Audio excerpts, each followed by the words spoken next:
fellas. Let's go, boys.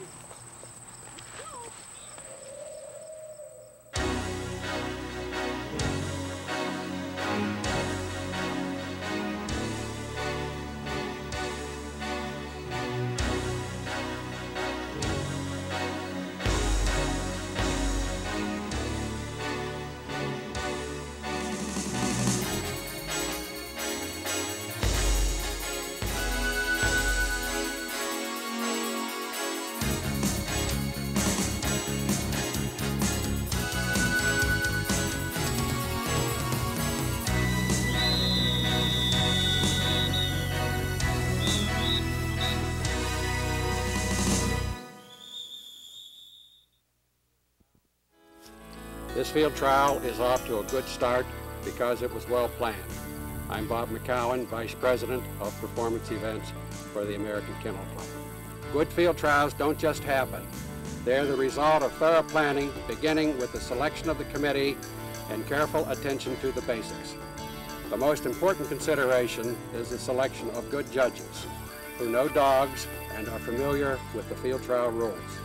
The purpose of this video is to develop the greater degree of uniformity in judging and interpretation of the field trial rules.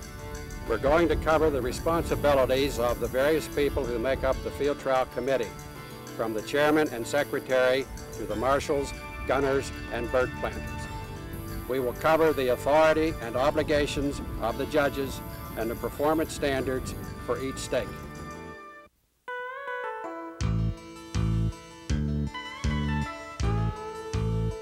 Let's discuss the responsibilities of the Field Trial Committee. The Field Trial Committee must have at least 5 members, although the committee can be as large as the club wishes. The committee may also include the secretary. The committee must have a chairman, but the chairman cannot serve as the field trial secretary and cannot be approved as a judge for that trial. The committee has complete responsibility for planning and running of the field trial. However, in emergencies, a committee member may withdraw from the committee and serve as a judge.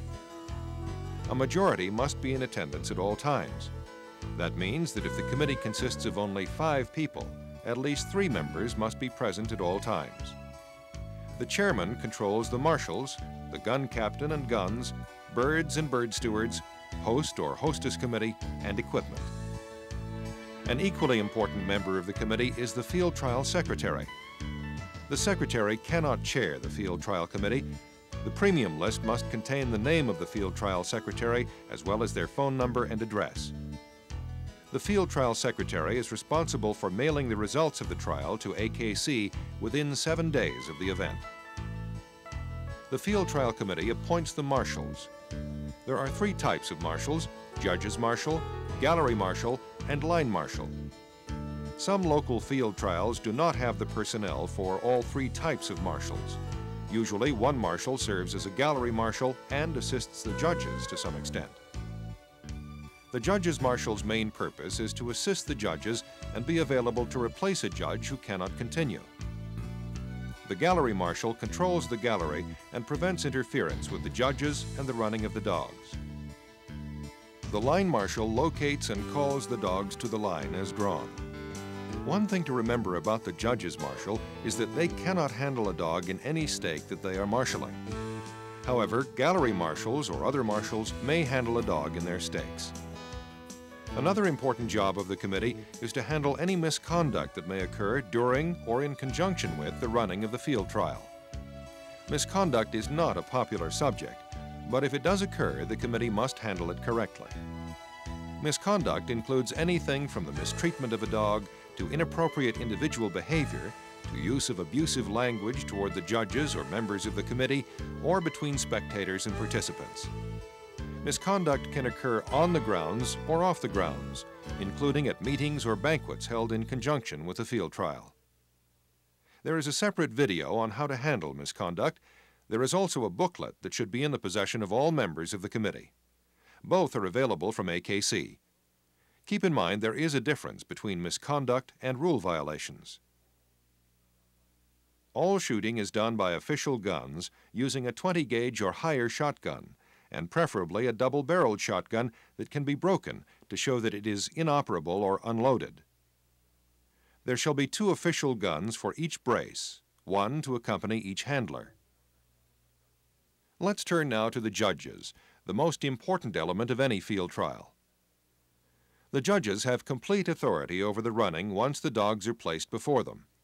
They also have certain obligations to the dogs and handlers, to the Field Trial Club, and to the American Kennel Club.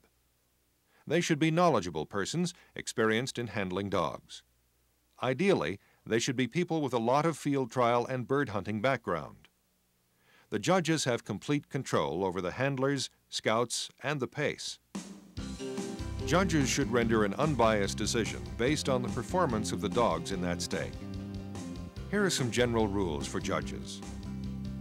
Each stake must be judged by at least 2 judges. Some at nationals have 3. A judge should withhold second place in an open stake if the judges do not feel that dog should be given points if the first place dog is disqualified and it is moved up. In amateur stakes, the same thing goes for withholding second, third, and fourth places unless the judges feel these dogs would be worthy of earning points. The decisions of the judges are final. A judge may use his horse to position himself to the best advantage to evaluate a dog's performance. Judges can turn out of a stake a dog that does not reasonably obey its handler, a dog that interferes with its bracemate, any handler who interferes with another handler's dog. The interfering handler's dog will also be picked up. Judges should make certain that all dogs meet the requirements of the stake, including the required bird work. Judges should judge positively. They should judge the dogs on how well they meet the requirements, rather than looking for reasons not to place them. Quality fines should be favored over quantity. A large number of fines might not be the result of the dog looking for them, but perhaps only stumbling over them. Also, consider that a dog that works very methodically without any class may find more birds simply because it sweeps the cover like a vacuum cleaner. Judges should look for high-class dogs that cover a lot of ground to get the birds faster. This does not mean, all things being equal, that the number of birds should not be evaluated. Once accepting an assignment, judges should not renege except for an emergency. If a judge has any doubt about his or her ability to complete the assignment, they should not accept it. Before an event, the club should call the judges at least twice to confirm that they will be judging. They should supply directions to the grounds, motel, restaurants, and transportation if necessary, and provide each judge with his or her co-judge's telephone number. They should also have a written agreement signed by the judge. This would include whatever expenses the judge will need and whether the judge needs a horse, a room, or transportation. During the event, committee members should meet the judges every morning. Good horses for the judges are important. It's difficult to judge on a poor horse. They should give the judge a gift as well as covering their meals and expenses. One of the most abused privileges of field trials is scouting. In AKC field trials, the scout is appointed by the handler before the start of the brace and must be identified to the judges. The scouts shall act only with permission of one or more of the judges. A scout must not handle a dog in any manner except at the direction of one or more of the judges. If a scout does handle a dog, the dog in question could be disqualified. When not scouting, the scout should ride behind the judges. In amateur stakes, only an amateur can act as a scout. The pace of the dogs has also come under a great deal of criticism. Pace and range should not be overemphasized at the expense of class bird work. In other words, a dog should not necessarily win simply because it had an outstanding race, but had poor or no bird work. Straight line running should not be rewarded. The dog should be going to the likely objectives and seeking game, not just getting distance between it and the handler. Excessive line casting and avoiding cover must be penalized. Always remember that the function of a bird dog is to hunt birds, not be hunted. Another important element of field trials is handler etiquette. Handlers should stay on the course and allow their dogs to hunt the course rather than going off the line of march with their dogs to show them where to hunt. Judges should never gallop after any handlers straying off the course. The handler's horses must be kept at a flat walk. This does not mean an extended walk or a running walk. Horses are a conveyance and never an active aid in handling. Handlers should not wander all over the course attempting to help their dogs find birds. The duty of having a dog ready and in place when required for judging rests solely with the handler or owner. If a dog is not ready to run within 5 minutes after it is called for by the judges, it may be disqualified. Mounted and foot handlers cannot be segregated. The foot handler should not proceed faster or slower than a horse would on a flat walk. Judges should see that any mounted handlers use their horses only as a means of conveyance on the course and never as an aid in handling. The premium list for a license or member club field trial shall specify if horseback handling is allowed. If horseback handling is permitted in any stake, the club should have suitable horses available. Handlers shall remain on a specified course in front of the judges, in the judge's line of travel, and may leave the specified course only to handle a dog seen on point. Handlers must dismount before handling a dog on a point or firing a shot. So far, we have covered the committee and individual committee member responsibilities, the authority and obligations of the judges, how to handle misconduct, the pace and scouting, and the desired behavior of the handlers. Now let's look at the individual requirements for the different stakes. We'll begin with the puppy stake. The basic element, and perhaps the only element that can be judged, is the dog's natural ability. It is not old enough to have received much training. Judges are looking for a strong desire to hunt, boldness and initiative in covering ground, the ability to search likely cover for game and indicate the presence of game. The dog must show reasonable obedience to its handler's commands. Although a puppy might take a little more effort to control, it nevertheless should not be a wild dog. The puppy must be judged on its performance as a future bird dog.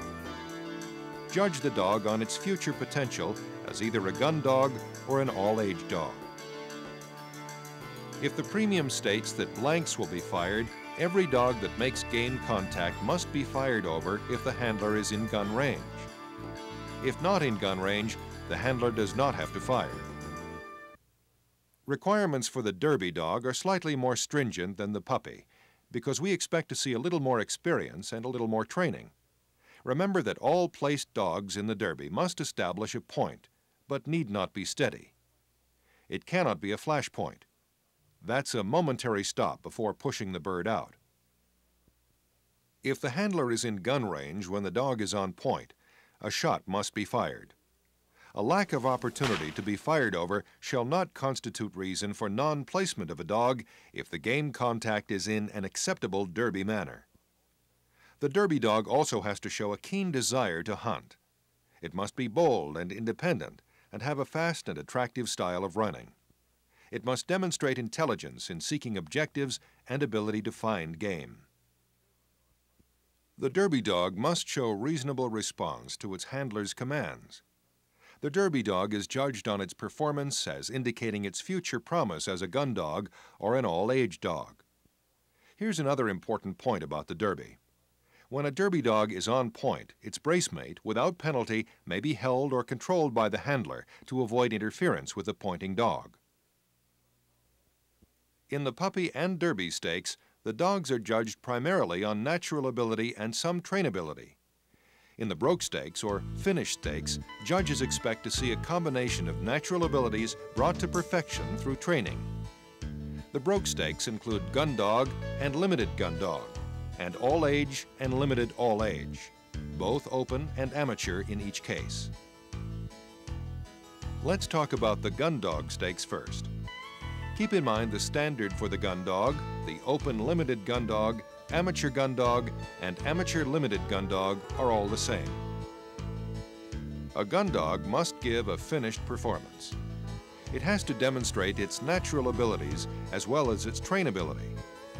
The gun dog must hunt at all times at a range suitable for a handler on foot and be under control at all times. Acceptable gun dog range will depend on the type of course in which the dog is being judged. It should be well out, covering the ground in front of it. The dog should be under control at all times. This means that the dog will be where it's supposed to be and may be handled with minimum noise and hacking. At times, it may be out of gun range or even out of sight, but should be in gun range most of the time. Range should be evaluated in context with the type of cover found on the course and the terrain. Extreme range with controlled handling is acceptable, but not at the expense of good bird work. The dog must show strong desire to hunt and demonstrate a bold and attractive style of running. And it definitely must demonstrate intelligence in seeking objectives and the ability to find game. A gun dog must locate game, point staunchly with class, and be steady to wing and shot. It may take a step or bounce in the air to mark a fallen bird or the flight of a bird, but it must be steady until it is sent to retrieve or sent on if the bird is not shot. Use of wind and terrain and accurate nose, style, and intensity on point are essential. Intensity and staunchness are the elements of style.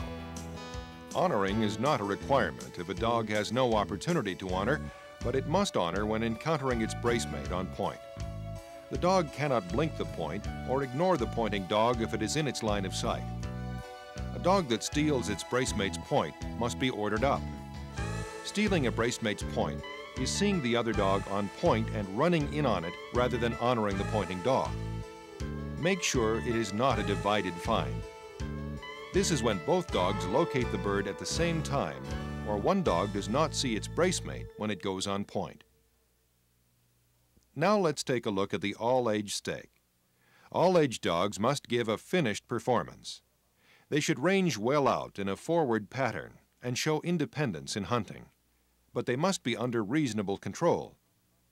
They should seek promising objectives to locate any game on the course and should not look to their handler for direction.